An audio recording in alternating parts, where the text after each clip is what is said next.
মানে ভাবা যায় যে কোন পর্যায়ে গিয়েছে এই আন্দোলনের গভীরতাটা।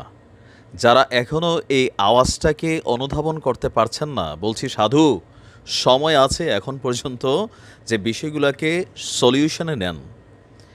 মন যা চায় তাই করতে গেলে পরিস্থিতি আরও খারাপ হয়ে যেতে পারে। দেখেন, এই কথাগুলো সবাই বলবে না, অ্যারোগ্যান্ট একটা মুড চলে আসছে। এইচএসসি শিক্ষার্থীরা যেই ঘোষণা দিয়েছে, আপনি একটু চিন্তা করেন, সারা বাংলাদেশে এই মুহূর্তে কত হাজার পোলাপাইন এইচএসসি পরীক্ষার্থী আছে, আর যেই ঘোষণা দিয়েছে এটা সরকারের উপর বিশাল আরেকটা ইফেক্ট তৈরি হবে। যদি এখানেও অ্যারোগ্যান্ট ভাব চলে আসে যে না, তোমরা পরীক্ষা না দিলে তো তোমাদের জীবন শেষ, আমাদের কি, বিষয়টা কিন্তু এভাবে সলিউশন হবে না।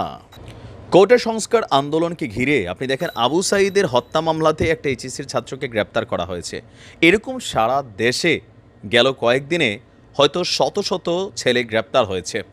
আর এই সকল ইস্যুকে কেন্দ্র করে প্লাস কোটা সংস্কার আন্দোলনকে ঘিরে দেশব্যাপী যে সহিংসতার ঘটনা ঘটেছে, প্রাণহানির ঘটনা ঘটেছে, সেই ঘটনার প্রতিবাদ এবার রাজধানীর বিভিন্ন কলেজের শিক্ষার্থীরা চলমান যে এইচএসসি পরীক্ষা আছে সেই পরীক্ষাতে অংশগ্রহণ না করার ঘোষণা দিয়েছেন।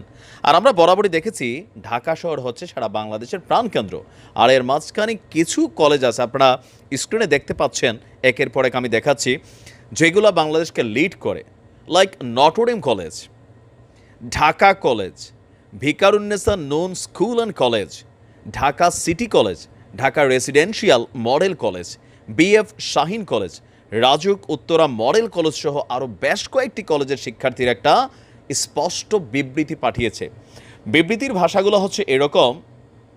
সামাজিক যোগাযোগ মাধ্যমে এই সংক্রান্ত বিবৃতি দিয়ে স্ব কলেজের শিক্ষার্থীরা তারা বলছে, যতদিন পর্যন্ত অন্যায়ভাবে গ্রেপ্তারকৃত সকল এইচএসসি পরীক্ষার্থী এবং অন্যান্যদের, শুধুমাত্র আন্দোলনটাতে তারা নিজেদেরকে কানেক্ট করছে না, তারা বলছে অন্যান্য, দ্যাট মিন্স সারা বাংলাদেশে যারা গ্রেপ্তার হয়েছে স্কুল এবং কলেজ এবং ইউনিভার্সিটি লেভেলের যে সকল শিক্ষার্থীরা, তাদেরকে যতদিন মুক্তি না দেওয়া হয় ততদিন তারা এইচএসসি পরীক্ষায় অংশগ্রহণ করবে না।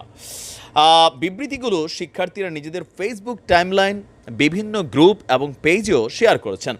শিক্ষার্থীদের স্পষ্ট বক্তব্য, আমাদের কলেজের প্রতিটি গ্রুপের ক্যাপ্টেন এবং শিক্ষার্থীদের সম্মিলিত সিদ্ধান্তে এই পরীক্ষাকে বয়কট করা হয়েছে। নাম প্রকাশ না করার শর্তে মতিঝিল আইডিয়াল স্কুল অ্যান্ড কলেজের এক শিক্ষার্থী বলছেন, চলমান আন্দোলনে আমাদের সমর্থন রয়েছে। এভাবে আমাদের শিক্ষার্থী বন্ধুদেরকে কারাগারে রেখে আমরা পরীক্ষায় বসতে পারি না। মানে জাতির মধ্যে কি এক ঐক্য ভাই! আপনি দেখেন ছাত্রদের আন্দোলনটা কোথায় গিয়ে যে ঠেকবে সেইটা এখন কিন্তু আসলে অনুমান করা কষ্টকর হয়ে যাচ্ছে। শিক্ষার্থীদের দাবি যে অজ্ঞাতনামা যে মামলাগুলো তৈরি করা হচ্ছে, সেইখানে বিভিন্ন সহপাঠীদেরকে বিভিন্ন রকম ট্যাগ দিয়া আসলে তাদেরকে গ্রেপ্তার করা হচ্ছে। স্বাভাবিকভাবে আজকে সারা বাংলাদেশে যে পরিস্থিতি তৈরি হয়েছে, সেই পরিস্থিতিকে আমাদের শিক্ষামন্ত্রী যিনি আছেন তিনি যদি বিষয়টাকে ট্যাকেল করতে না পারেন, অ্যারোগ্যান্ট টাইপের কথাবার্তা বলেন, তাহলে পরিস্থিতি আরও বিগড়ে যাবে। শিক্ষামন্ত্রীর পদত্যাগ দাবি করছে। পৃথিবীর যে কোনো উন্নত দেশে যদি এরকম আন্দোলন এই লেভেলে যাইতো, তাহলে সেই দেশের শিক্ষামন্ত্রী বলার আগেই পদত্যাগ করতো। তবে আমাদের দেশে মন্ত্রীরা তো সহজে পদত্যাগ করার ইতিহাস নাই। কেউ যদি ভাবেন যে কেন করবে না, কারণ ভাই এটা বাংলাদেশ। এর আগেও বাংলাদেশে বিএনপি সরকার বলেন, অন্যান্য যে সরকারগুলো ছিল তারাও কিন্তু এত সহজে আবেগ খায় না। আওয়ামী লীগ কেন খাবে? এটা আপনি চিন্তা করতে হবে। এটা একটা বিশাল বিস্তৃত পরিসর। কারণ আমাদের দেশে মন্ত্রীদের চেয়ার মানে শুধু যে দায়িত্বশীলতার চেয়ার তা না, এখানে আরও অনেক কিছু আছে। একবার বহুত কষ্টে 7 জন্মের ভাগ্যে চেয়ারটা পাওয়া যায়, তো সেই চেয়ারটা এত সহজে ছেড়া দিবে বিষয়টা কিন্তু তা না। তো দেখা যাক আসলে কি ঘটে। এখন পর্যন্ত কোনো কিছু আঁচ করা যাচ্ছে না।